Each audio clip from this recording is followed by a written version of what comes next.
Hello everyone, welcome back to my channel. ಇವತ್ತಿನ video ತುಂಬ interesting ಆಗಿರುತ್ತೆ. ಎಲ್ಲೂ ಸ್ಕಿಪ್ ಮಾಡಬೇಡಿ, ಫುಲ್ಲು ವಿಡಿಯೋನ ವಾಚ್ ಮಾಡಿ. ನಾನಿವತ್ತು ಬಸವನಗುಡಿಗೆ ಬಂದಿದ್ದೀನಿ. ಇಲ್ಲಿ ಬುಲ್ ಟೆಂಪಲ್ ಇದೆಲ್ಲ, ಅಲ್ಲಿ ಕಡಲೆಕಾಯಿ ಪರಿಷೆ ನಡೀತಿದೆ. ಇದೊಂದು ವಿಶ್ವವಿಖ್ಯಾತವಾದ ಕಡಲೆ ಪರಿಷೆ ಅಂತಲೇ ಹೇಳ್ಬೋದು. ಇದು ಬಂದು ಇವತ್ತಿಂದ ಅಂದರೆ 17ನೇ ತಾರೀಕಿಂದ 21ನೇ ತಾರೀಕುವರೆಗೂ ನಡೆಯುತ್ತೆ ಈ ಕಡಲೆಕಾಯಿ ಪರಿಷೆ. ಯಾರ್ಯಾರು ಇದನ್ನು ಮಿಸ್ ಮಾಡ್ಕೋಬೇಡಿ, ಮಸ್ಟ್ ವಿಸಿಟ್ ಮಾಡಿ. ಇಲ್ಲಿ ಈ ಕಡಲೆಕಾಯಿ ಪರಿಷೆ ಏನಿದೆ, ಪ್ರತಿ ವರ್ಷ 2 ದಿನಗಳು ಮಾತ್ರ ನಡೀತಾ ಇತ್ತು. ಆದರೆ ಈ ವರ್ಷ ಏನಾಗಿದೆ ಅಂದರೆ 5 ದಿನಗಳ ಕಾಲ ನಡೆಯುವಂಥ ಈ ಕಡಲೆಕಾಯಿ ಪರಿಷೆ ಆರಾಮಾಗಿ ಎಲ್ಲರೂ ಹೋಗಿ ಇದನ್ನು ಕಣ್ತುಂಬ್ಕೋಬೋದು. ಇಲ್ಲಿ ಸುಮಾರು 5,000ಕ್ಕಿಂತ ಹೆಚ್ಚು ಅಂಗಡಿಗಳಿದ್ದಾವೆ, ಅಂದರೆ ಈಗ ಸ್ಟ್ರೀಟಲ್ಲಿ ಹಾಕಿರೋಂಥದ್ದು. ಇಲ್ಲಿ ಬಂದು ಕಿಚನ್ ಐಟಮ್ಸ್ ಇರ್ಬೋದು, ಹಾಗೆ ಮಕ್ಕಳ ಆಟಿಕೆಗಳಿರ್ಬೋದು, ಮನೆಗೆ ಬೇಕಾದ ಡೆಕೋರೇಷನ್ಸ್ ಇರ್ಬೋದು, ಹಣ್ಣುಗಳಿರ್ಬೋದು, ಮತ್ತು ತರಕಾರಿಗಳು, ಎಲ್ಲದಕ್ಕೂ ಮಿಗಿಲಂತೂ ಕಡಲೆಕಾಯಿ. ಯಾಕಂದರೆ ಕಡಲೆಕಾಯಿ ಪರಿಷೆ ಅಂತ ಕಡಲೆಕಾಯಿ ಇರಲೇಬೇಕಲ್ವಾ. ಸೊ ವೆರೈಟೀಸ್ ಆಫ್ ಕಡಲೆಕಾಯಿಗಳು ಎಲ್ಲೆಲ್ಲಿಂದನೂ ತಂದು ಇಲ್ಲಿ ಸೇಲ್ ಮಾಡ್ತಾಯಿದ್ದಾರೆ. ನೀವು ಅಷ್ಟೇ ಇಲ್ಲಿ ಬಂದು ಕಡಲೆಕಾಯಿನ ತೊಗೊಂಡು ಕಡಲೆಕಾಯಿ ಪರಿಷೆನ ಎಂಜಾಯ್ ಮಾಡಿ. ನಾನು ಹೇಳಿದೆ ಇದು 5 ದಿನಗಳ ಕಾಲ ನಡೆಯುತ್ತೆ ಅಂತ. ಹಾಗಾಗಿ ಇವತ್ತು CM ಸಿದ್ದರಾಮಯ್ಯ ಅವರು ಚಾಲನೆ ಕೊಟ್ಟಿದ್ದಾರೆ. ಸೊ ನೀವು ಎಲ್ಲರೂ ಹೋಗಿ ನೋಡ್ಬೋದು. ತುಂಬಾ ರಶ್ ಇದ್ದರು, ಬಟ್ ಇದ್ದೇ ಇರ್ತಾರೆ. 5 ಡೇಸ್ ಇರೋದ್ರಿಂದ ಈಗ ರಶ್ ಅನ್ನೋದು ಇದ್ದೇ ಇರ್ತಾರೆ. ಸ್ವಲ್ಪ ನೋಡಿಕೊಂಡು ಓಡಾಡಬೇಕಾಗತ್ತೆ.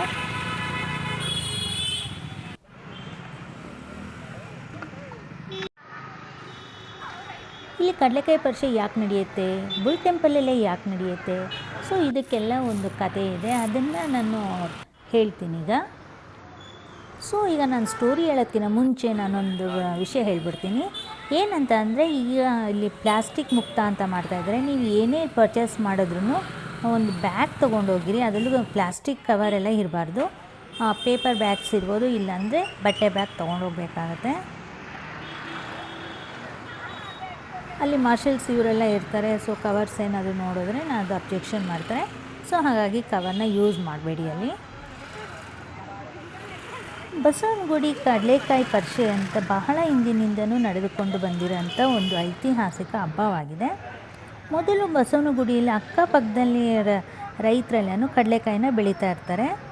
ಆಗ ಈ ಕಟಾವು ಬರುತ್ತಲ್ಲ, ಆ ಟೈಮಲ್ಲಿ ಒಂದು ಬಸವ ಬಂದು ಬೆಳೆನೆಲ್ಲ ನಾಶ ಮಾಡ್ತಾ ಇರ್ತಾರೆ.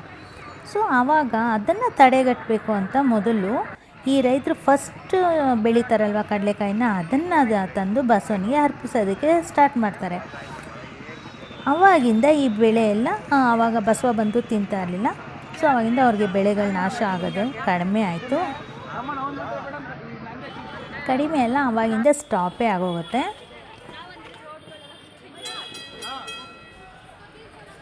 ಇದಾದ ಮೇಲೆ ಕೆಂಪೇಗೌಡರು ಅಲ್ಲಿ ದೊಡ್ಡ ಬಸವನ ದೇವಾಲಯನ ನಿರ್ಮಿಸ್ತಾರೆ.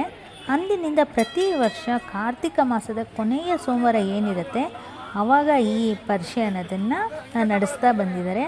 ಆವಾಗ ಬರೀ ನಮ್ಮ ಕರ್ನಾಟಕನೇ ಅಲ್ಲ, ಅಕ್ಕಪಕ್ಕ ರಾಜ್ಯದವರು ಕಡಲೆಕಾಯಿನೆಲ್ಲ ತೊಗೊಂಬಂದು ಇಲ್ಲಿ ಸೇಲ್ ಮಾಡ್ತಾರೆ. ಹಾಗೆಯೇ ಮೊದಲು ಫಸ್ಟು ದೇವ್ರಿಗೆ ಅರ್ಪಣೆ ಮಾಡ್ತಾರೆ, ಆಮೇಲೆ ಇಲ್ಲೆಲ್ಲ ಸೇಲ್ ಮಾಡೋದಕ್ಕೆ ಸ್ಟಾರ್ಟ್ ಮಾಡ್ತಾರೆ. ಇದು ಹೀಗೆ ನಡೀತಾ ಇರುತ್ತೆ. ಒಂದಿನ ಏನಾಗುತ್ತೆ, ರೈತರು ಬಸವನಿಗೆ ಕಡಲೆಕಾಯಿನ ಅರ್ಪಿಸ್ತಿರ್ತಾರಲ್ಲ, ಆ ಟೈಮಲ್ಲಿ ಬಸವ ಹಟ್ಟಿಸ್ಕೊಂಡು ಹೋಗಿ ಒಂದು ಗುಡ್ಡನ ಇಟ್ಬಿಟ್ಟು ಅಲ್ಲಿ ಕಲ್ಲಾಗಿ ನಿಂತುಬಿಡ್ತಾರೆ. ಸೊ ಅದೇನೆ ಈಗ ಬಸವನ ಗುಡಿಯಲ್ಲಿರೋ ಬಸವಣ್ಣ ಅಂತ ಈಗಲೂ ನಂಬ್ತಾರೆ. ಸೊ ಬಸವ ಯಾವಾಗ ಕಲ್ಲಾಗಿ ಹೋಗುತ್ತೆ, ಆವಾಗ ರೈತರು ತಮ್ಮ ತಪ್ಪಿನ ಪ್ರಾಯಶ್ಚಿತ್ತವಾಗಿ ಕಲ್ಲಾದ ಬಸವನ ಬಳಿ ಒಂದು ಸಣ್ಣ ದೇವಾಲಯನ ಕಟ್ಟಿಸ್ತಾರೆ. ನಂತರ ಕೆಂಪೇಗೌಡರು ದೊಡ್ಡ ದೇವಾಲಯನ ನಿರ್ಮಿಸ್ತಾರೆ. ಸೊ ಈಗ ಪರಿಷೆ ಆರಂಭ ಹೆಂಗಾಯಿತು, ಸೊ ಅದೇನೆ ಅಂದಿನಿಂದ ರೈತರು ತಮ್ಮ ಬೆಳೆಯ ಮೊದಲ ಕಡಲೆಕಾಯಿನ ಬಸವನಿಗೆ ಅರ್ಪಿಸಿ ನಂತರ ಅದನ್ನು ಮಾರಾಟ ಮಾಡುವ ಸಂಪ್ರದಾಯವನ್ನು ಮುಂದುವರಿಸುತ್ತಾ ಬಂದಿದ್ದಾರೆ. ಈ ಪರಿಷೆ ಈಗ ಒಂದು ದೊಡ್ಡ ಜಾತ್ರೆಯಾಗಿಯೇ ಬೆಳೀತಾ ಇದೆ. ಇದರಲ್ಲಿ ಕಡಲೆಕಾಯಿ ಮಾತ್ರವಲ್ಲದೆ ಇತರ ವಸ್ತುಗಳ ವ್ಯಾಪಾರಗಳನ್ನು ಸಹ ನಡೆಸ್ತಾ ಇರ್ತಾರೆ. ಈ ಪರಿಷೆ ವಿಶೇಷತೆ ಇನ್ನೊಂದು ಏನು ಅಂತಂದರೆ, ಈ ಪರಿಷೆ ಏನು ನಡೆಯುತ್ತೆ, ಪ್ರತಿ ವರ್ಷ ಕಾರ್ತಿಕ ಮಾಸದ ಕೊನೆಯ ಸೋಮವಾರ ಏನಿರುತ್ತೆ ಆವಾಗ ನಡೆಸುವಂಥದ್ದು. ಇದು ಶಿವನ ನೆಚ್ಚಿನ ತಿಂಗಳು, ನಂದಿ ಶಿವನ ವಾಹನವಾಗಿರೋದರಿಂದ ಈ ಸಮಯದಲ್ಲಿ ಪರೀಕ್ಷೆಯನ್ನು ನಡೆಸ್ತಾ ಬಂದಿದ್ದಾರೆ. ಈ ವ್ಯಾಪಾರದಲ್ಲಿ ನಾನು ಮೊದಲೇ ಹೇಳ್ದಂಗೆ ಕರ್ನಾಟಕ ಮಾತ್ರ ಅಲ್ಲ, ನಮ್ಮ ನೆರೆ ರಾಜ್ಯಗಳಾದ ಆಂಧ್ರ ಇರ್ಬೋದು ಮತ್ತು ತಮಿಳುನಾಡು ಇರ್ಬೋದು, ಇಲ್ಲೇ ಕಡೆ ಎಲ್ಲ ಕಡೆಯಿಂದನೂ ಕಡಲೆಕಾಯಿನ ತಂದು ಇಲ್ಲಿ ಮಾರಾಟನ ಮಾಡ್ತಾರೆ. ಈ ಜಾತ್ರೆಯಲ್ಲಿ ಏನೇನೆಲ್ಲ ನೋಡ್ಬೋದು ಅಂತಂದರೆ ಕಡಲೆಕಾಯಿ ಬರೀ ಅಲ್ಲ, ಬಳೆಗಳಿರ್ಬೋದು, ಆಟಿಕೆಗಳಿರ್ಬೋದು, ಹಾಗೆ ವಿಧ ವಿಧವಾದ ತಿಂಡಿ ತಿನಿಸುಗಳಿರ್ಬೋದು, ಮತ್ತು ಮನೆಗೆ ಬೇಕಾಗಿರೋ ಡೆಕೋರೇಟಿವ್ ಐಟಮ್ಸ್ ಇರ್ಬೋದು, ಎಲ್ಲನೂ ಒಂದೇ ಕಡೆ ನಾವು ನೋಡ್ಬೋದಾಗಿದೆ. ಹಾಗೆಯೇ ಇಲ್ಲಿ ನಾವು ಪರ್ಚೇಸ್ ಸಹ ಮಾಡ್ಬೋದು. ಸೊ ನೀವು ಇಲ್ಲಿ ಹೋದಾಗ ಕಡಲೆಕಾಯಿನ ಮಾತ್ರ ಮಿಸ್ ಮಾಡಿದಿರ ತಗೊಂಡು ಬನ್ನಿ.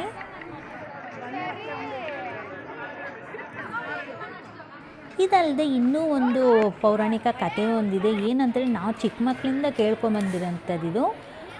ಈಗ ಬಸವ ಇದ್ದಾರಲ್ಲ, ಆ ಬಸವ ಚಿಕ್ಕನಿಂದನೂ ಹಾಗೆ ಬೆಳೀತಾನೇ ಬರ್ತಾ ಇದೆ ಅಂತಲೇ ಒಂದು ವದಂತಿ ಇದೆ. ಸೊ ಹಾಗಾಗಿ ಬಸವ ಯಾವಾಗ ಬೆಳೀತಾನೆ ಅಂದರೆ ಮೇಲೆ ಒಂದು ರಾಡ್ ಕೊಟ್ಟಿದ್ದಾರೆ, ತ್ರಿಶೂಲನ ಇಟ್ಟಿದ್ದಾರೆ, ಅದಕ್ಕಿಂತ ಮೇಲೆ ಬೆಳಿಬಾರ್ದು ಅನ್ನೋದಕ್ಕೋಸ್ಕರ. ಸೊ ಏನಾದರೂ ಅಲ್ಲಿಂದ ಮೇಲೆ ಬೆಳೆದು ಬಿಟ್ಟರೆ ಕಲಿಯುಗ ಅಂತ್ಯ ಅಂತ ಹೇಳ್ತಾರೆ. ಈ ಕಡಲೆಕಾಯಿ ಪರಿಷೆ ಇದೆಲ್ಲ ನಾವು ಸ್ಕೂಲ್ ಟೈಮ್ಸಲ್ಲಿರ್ಬೋದು ಚಿಕ್ಕನಿಂದನೂ ಪ್ರತಿ ವರ್ಷ ಹೋಗಿ ಎಂಜಾಯ್ ಮಾಡ್ತಾಯಿದ್ವಿ. ಸೊ ಮದುವೆ ಆದಮೇಲಂತೂ ಇದೇ ಫಸ್ಟ್ ಟೈಮ್ ನಾನು ಇಲ್ಲಿ ಭೇಟಿ ಕೊಡ್ತಾ ಇರೋದು. ತುಂಬಾ ಖುಷಿ ಆಗ್ತಾಯಿದೆ ನನಗೆ. ಆಫ್ಟರ್ 29 ಇಯರ್ಸ್ ಆದಮೇಲೆ ನಾನು ಇಲ್ಲಿ ದೇವ್ರನ್ನ ದರ್ಶನಕ್ಕೆ ಅಂತ ಬಂದಿದ್ದೀನಿ. ಸೊ ನನಗೆ ನನ್ನ ಚೈಲ್ಡ್ಹುಡ್ ಮೆಮೊರೀಸ್ ಅವೆಲ್ಲನೂ ಒಂಥರ ಖುಷಿ ಕೊಡ್ತಾಯಿತ್ತು ಇಲ್ಲಿ ನೋಡ್ತಾ ಇದ್ದರೆ. ಸೊ ಆವಾಗಿನಕ್ಕಿಂತ ಈಗ ಇನ್ನೂ ರಶ್ ಜಾಸ್ತಿ ಇದೆ, ಮತ್ತು ಸ್ಟಾಲ್ಸ್ಗಳು ಅಷ್ಟೇ ಇನ್ನೂ ಜಾಸ್ತಿನೇ ಇದೆ.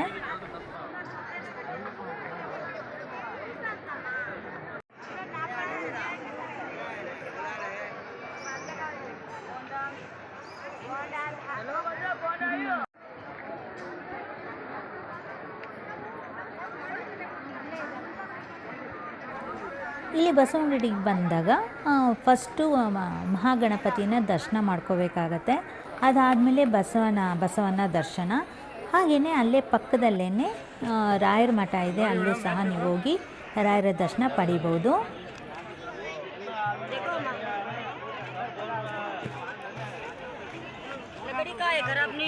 ನೀವು ಇಲ್ಲಿ ಬಂದ್ರಿ ಅಂದರೆ ಶಾಪಿಂಗ್ ಅಂತ ಇನ್ನು ಗಾಂಧಿ ಬಜಾರ್ ಇದೆ. ಸೊ ಅಲ್ಲಿನೂ ನೀವು ಹೋಗಿ ಸಹ ಶಾಪಿಂಗ್ ಮಾಡ್ಬೋದು. ಸೊ ಇಲ್ಲೆಲ್ಲ ಕಡಲೆಕಾಯಿಗಳಿರ್ಬೋದು, ಮತ್ತು ಹೋಮ್ ಡೆಕೋರೇಟಿವ್ ಐಟಮ್ಸ್ ಇರ್ಬೋದು, ಎಲ್ಲನೂ ರೀಸನೇಬಲೇ ಇತ್ತು, ಏನಂತ ಕಾಸ್ಟ್ಲಿ ಏನು ಇರಲಿಲ್ಲ. ಸೊ ಆರಾಮಾಗಿ ಶಾಪಿಂಗ್ ಮಾಡ್ಬೋದು. ಕೆಲವೊಂದು ಕಡೆ ತುಂಬಾ ಕಾಸ್ಟ್ಲಿ ಹೇಳ್ತಾ ಇರ್ತಾರೆ, ತೊಗೊಳಕ್ಕೆ ಆಗಲ್ಲ.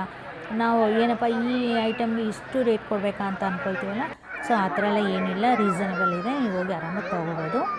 ಸೊ ಮೊದಲಿಗೆ ನಾವು ಗಣಪನ ದರ್ಶನ ಮಾಡಿಕೊಂಡು ಆಮೇಲೆ ಬಸವನ ದರ್ಶನಕ್ಕೆ ಅಂತ ಹೋಗಬೇಕು. ಸೊ ಗಣಪನ ದರ್ಶನ ಮಾಡ್ಕೊಂಬಂದಮೇಲೆ ಅಲ್ಲೇ ಪಕ್ಕದಲ್ಲಿ ಮಂಡ್ಯದಿಂದ ತೊಗೊಬಂದು ಬೆಲ್ಲನ ಇಲ್ಲೆಲ್ಲ ಇಟ್ಟಿದ್ರು, ಡಿಸ್ಪ್ಲೇ ಇಟ್ಟಿದ್ರು. ಸೊ ನಾವು ಇಲ್ಲಿ ಬೇಕಾದರೆ ಬೆಲ್ಲನ ಪರ್ಚೇಸ್ ಮಾಡ್ಬೋದು. ಡೈರೆಕ್ಟಾಗಿ ಮಂಡ್ಯದಿಂದ ತಂದಿರೋದಲ್ವ, ಸೊ ಒಳ್ಳೆ ಹೈಜೆನಿಕ್ ಆಗೂ ಇರುತ್ತೆ, ಹಾಗೆಯೇ ನಮಗೆ ಫ್ರೆಶ್ ಆಗು ಸಿಗೋಂಥದ್ದು.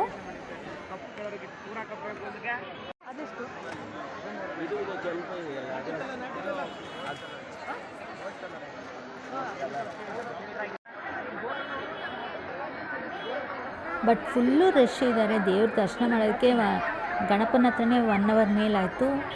ಮತ್ತು ಇಲ್ಲಿ ನಾವು ಬಸವನ ದರ್ಶನಕ್ಕೆ ಅಂತ ಹೋಗಿ 2 hours ಆಗೋಯಿತು ನಮಗೆ ದರ್ಶನ ಆಗೋದಕ್ಕೇ.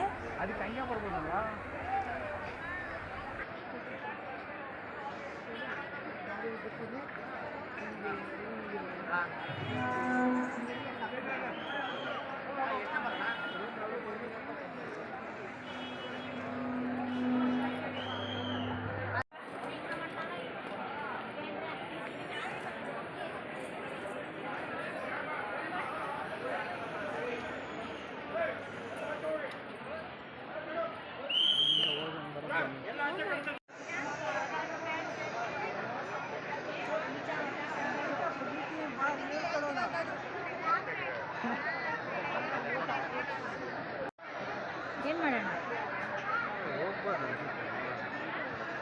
ಹೋಗ್ಬೋದಾ?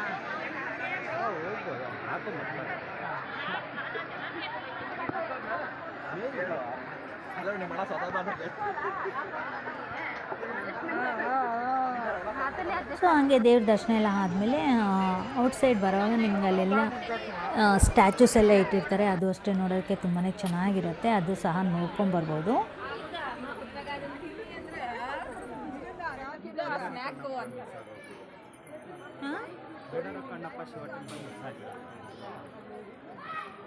ಇಲ್ಲಿದೆಯಾ?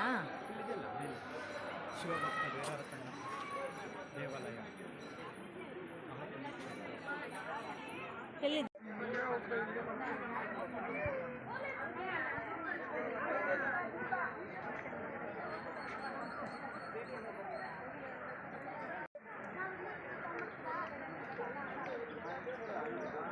ಆ ಕಡೆಯಿಂದ ಕಾಣುತ್ತೆ.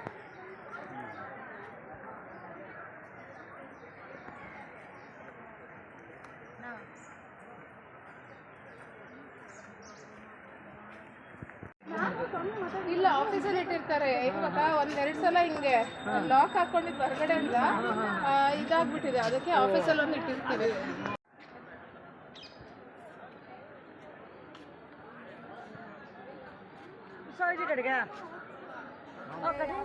ತುಂಬಾ ಅಲಂಕಾರ ಗ್ರ್ಯಾಂಡಾಗಿ ಮಾಡಿದರು. ದೇವ್ರನ್ನಂತೂ ನೋಡೋದಕ್ಕೆ ಎರಡು ಕಣ್ಣು ಸಾಲ್ತಿರ್ಲಿಲ್ಲ, ಅಷ್ಟು ಚೆನ್ನಾಗಿತ್ತು ದೇವರು. ಹಾಗೆಯೇ ಇಲ್ಲಿ ತುಲಾಭಾರ ಥರನೆಲ್ಲ ಮಾಡಿಟ್ಟಿದ್ರು. ನೀವು ನೋಡ್ತಾ ಇದ್ದೀರಲ್ಲ ಎಷ್ಟು ಚೆನ್ನಾಗಿ ಹೂವಿನ ಅಲಂಕಾರ ಮಾಡಿದ್ದಾರೆ ಅಂತ.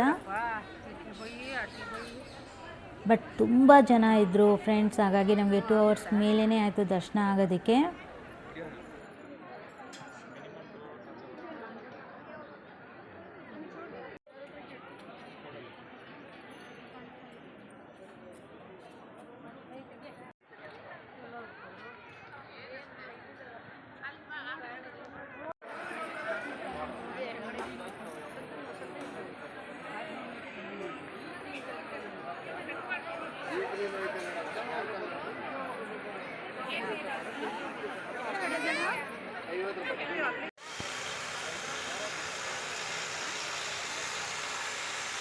ಈ ಕಡಲೆಕಾಯಿ ಪರಿಷೆ ಏನು ನಡೆಯುತ್ತೆ ಆ ಥೀಮಲ್ಲೇ ಇಲ್ಲೆಲ್ಲನೂ ಟಾಯ್ಸ್ನ ಮಾಡಿಟ್ಟಿದ್ದಾರೆ. ನೋಡೋದಕ್ಕೆ ಎಷ್ಟು ಸುಂದರವಾಗಿತ್ತು ಅಂದರೆ ತುಂಬಾ ಖುಷಿ ಕೊಡ್ತಾಯಿತ್ತು. ಅಲ್ಲೆಲ್ಲ ಕಡಲೆಕಾಯಿ ಹಾಕಿರೋದಕ್ಕೆ ಪಾರಿವಾಳಗಳೆಲ್ಲ ಬಂದು ತಿಂತಾಯಿದ್ದು. ಅದು ನೋಡೋದಕ್ಕಂತೂ ತುಂಬಾ ಆನಂದ ಕೊಡ್ತಾಯಿತ್ತು ನಮಗೆ.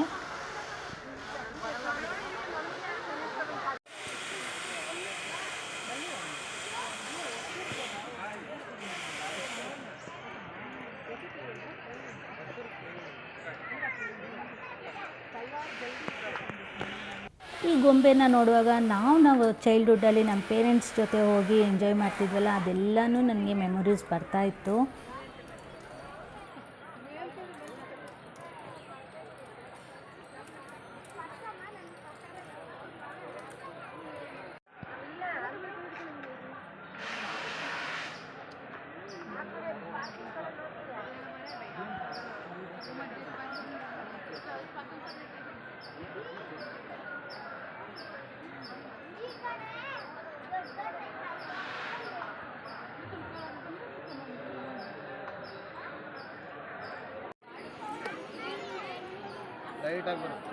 ಇಲ್ಲ, ಡಾರ್ಕ್ ಬೇಕು, ಹಲ್ದಿ ಶಾಸ್ತ್ರಕ್ಕೆ.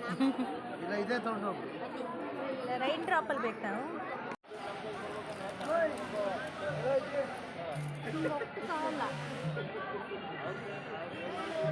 ₹100 ಡಜನ್ ಹಾಕ್ಬಿಡ್ತೀರಾ?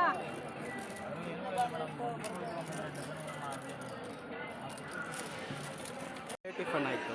ಹೌದಾ? ಎಲ್ಲ ಕಡೆ ಯಾವ ದರ್ಶನಕ್ಕೆ ಹೋದ್ರು ಪ್ರಸಾದ ಸಿಕ್ತು ನಮಗೆ. ಸೂಪರ್.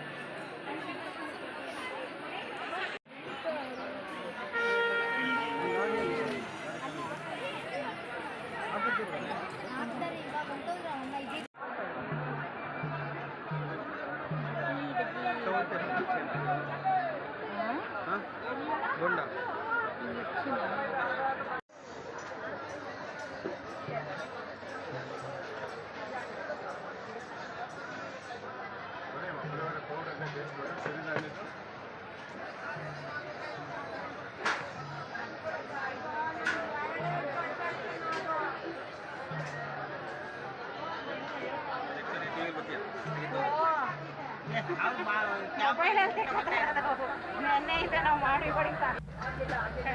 ಇಲ್ಲಿ ತಿಂಡಿ ತಿನಿಸುಗಳಷ್ಟೇ ಅಲ್ಲ, ನೀರಿಗೂ ವ್ಯವಸ್ಥೆ ತುಂಬ ಚೆನ್ನಾಗಿ ಮಾಡಿದ್ದಾರೆ. ಹಾಗೆಯೇ ಶೌಚಾಲಯಗಳು ಅಷ್ಟೇ ಇದ್ದಾವೆ, ಆರಾಮಾಗಿ ಯೂಸ್ ಮಾಡ್ಕೋಬೋದು, ಏನು ಟೆನ್ಷನ್ ಏನಿಲ್ಲ.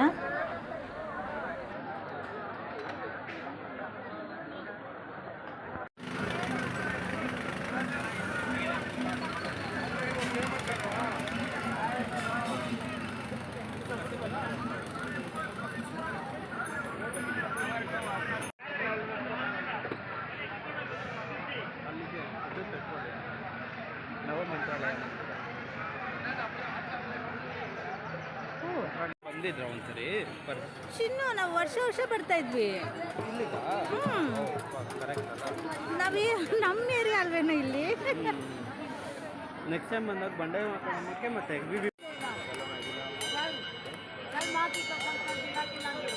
₹10 मेरे को एक चीज़ के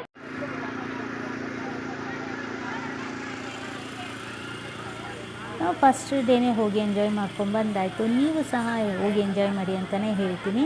ಹಾಗೆಯೇ ಇನ್ನು 4 ಡೇಸ್ ನಡೆಯುವಂಥದ್ದು. ಸೊ ನೀವು ಯಾವಾಗ ಟೈಮ್ ಇರುತ್ತೆ ಆವಾಗ ಹೋಗಿ ದೇವ್ರ ದರ್ಶನ ಮಾಡಿ, ಹಾಗೆಯೇ ಜಾತ್ರೆನ ಎಂಜಾಯ್ ಮಾಡಿ.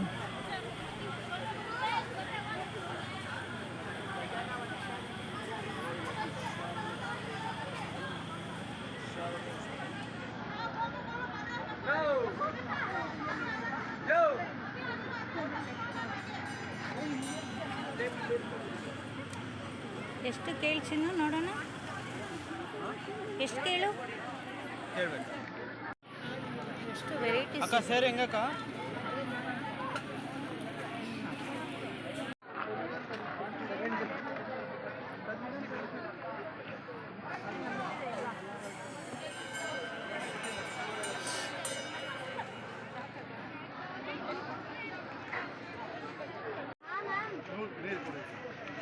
ನೀರು ಜ್ಯೂಸ್ 100 ರೂಪಾಯಿ. ಆਉਂಗೆ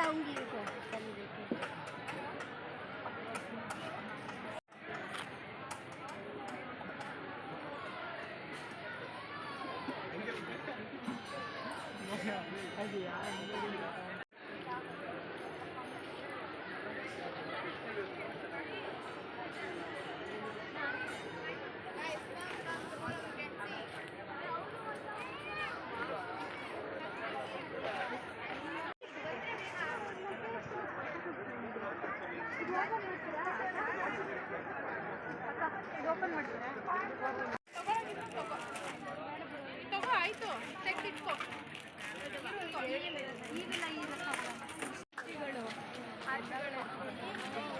ಮನೆಗಳಿಂದ ಗೊತ್ತಾಯಿಲ್ಲ.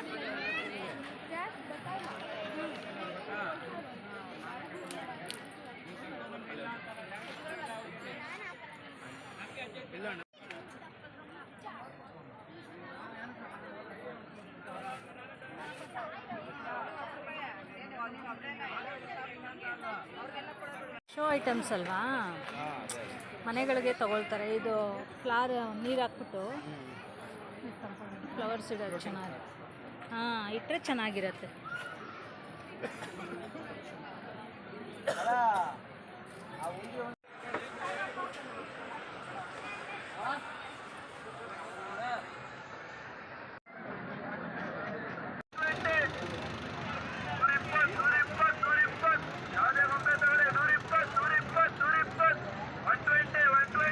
ಸೊ ವಿಡಿಯೋನ ಯಾರು ಹೊಸದಾಗಿ ನೋಡ್ತೀರಾ ಪ್ಲೀಸ್ ಸಬ್ಸ್ಕ್ರೈಬ್ ಮಾಡ್ಕೊಂಡು ನೋಡಿ, ಹಾಗೆ ಪಕ್ಕದಲ್ಲಿರೋ ಬೆಲ್ ಐಕನ್ನ ಪ್ರೆಸ್ ಮಾಡಿ.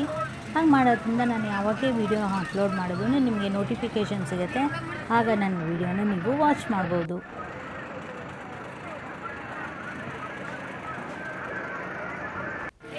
ಈ ಗೊಂಬೆ ಮಿಠಾಯಿ ಅಂದರೆ ಬಾಂಬೆ ಮಿಠಾಯಿ ಯಾರಿಗೆಲ್ಲ ನೆನಪಿದೆ, 90s ಕಿಡ್ಸ್ಗೆಲ್ಲ ನೆನಪಿರುತ್ತೆ. ಇದು ನಾವು ವಾಚ್ ಥರ ಎಲ್ಲ ಮಾಡಿ ಹಾಕ್ಕೊಳ್ತಿದ್ವಿ ಕ್ಯಾಂಡಿನ, ಅದಂತೂ ತುಂಬಾ ಮೆಮೊರಿ ಕೊಡ್ತಾಯಿತ್ತು ನನಗೆ. ಸೊ ಯಾರಿಗೆಲ್ಲ ನೆನಪಿದೆ ನಮಗೆ ಪ್ಲೀಸ್ ಕಮೆಂಟ್ ಮಾಡಿ ತಿಳಿಸಿ. ಇಲ್ಲಿ ಅಕ್ಕಪಕ್ಕದಲ್ಲಿರೋ ಸ್ಟೂಡೆಂಟ್ಸ್ಗಳೆಲ್ಲ ಬಂದು ಜಾತ್ರೆನ ಎಂಜಾಯ್ ಮಾಡ್ತಾಯಿದ್ರು, ಅದಂತೂ ಚೆನ್ನಾಗಿತ್ತು ನೋಡೋದಕ್ಕೆ.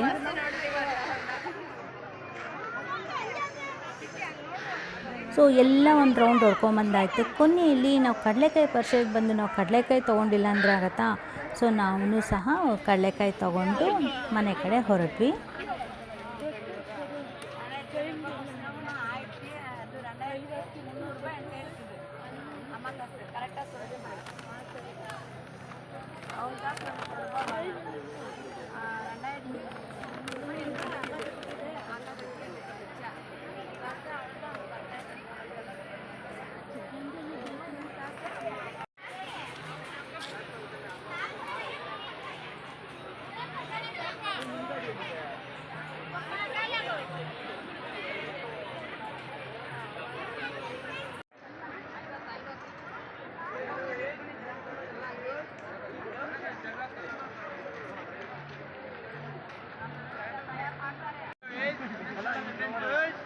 ನೀವೇನಾದರೂ ಈವ್ನಿಂಗ್ ಟೈಮ್ ಹೋದರೆ ಅಂತೂ ಇನ್ನೂ ಚೆನ್ನಾಗಿರುತ್ತೆ, ಯಾಕಂದರೆ ಲೈಟಿಂಗ್ಸ್ ಎಲ್ಲ ಹಾಕಿದ್ದಾರೆ. ನಾವು ಡೇ ಟೈಮ್ ಹೋಗಿರೋದ್ರಿಂದ ಲೈಟಿಂಗ್ಸ್ ಇಲ್ಲ, ನಮಗೆ ಸಿಗಲಿಲ್ಲ.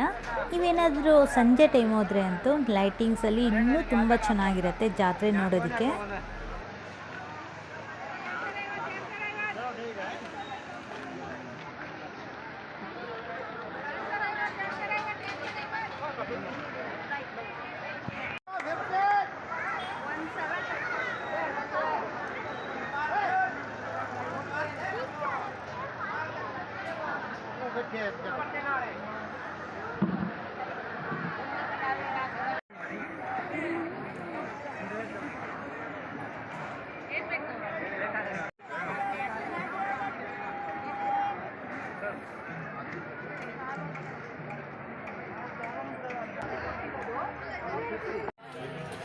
ಲೈಟ್ಸ್ ಎಲ್ಲ ಆನ್ ಆಯಿತು ಚಿನ್ನು, ಲೈಟ್ಸ್ ಆನ್ ಆಯಿತು.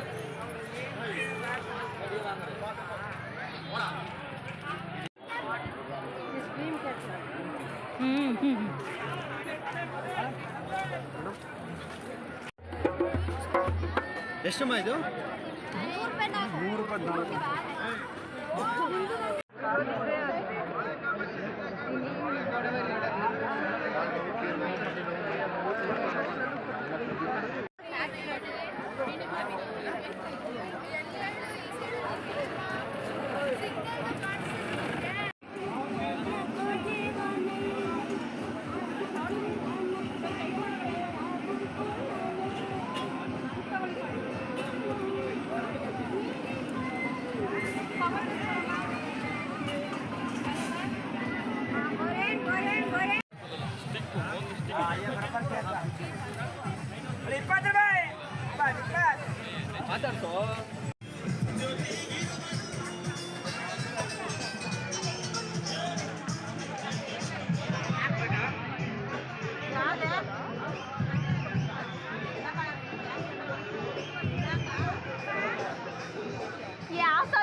ಹೋಗ್ತಾ ಹೋಗ್ತಾ ಹೋಗ್ತಾ 2 ಕೈಲಿ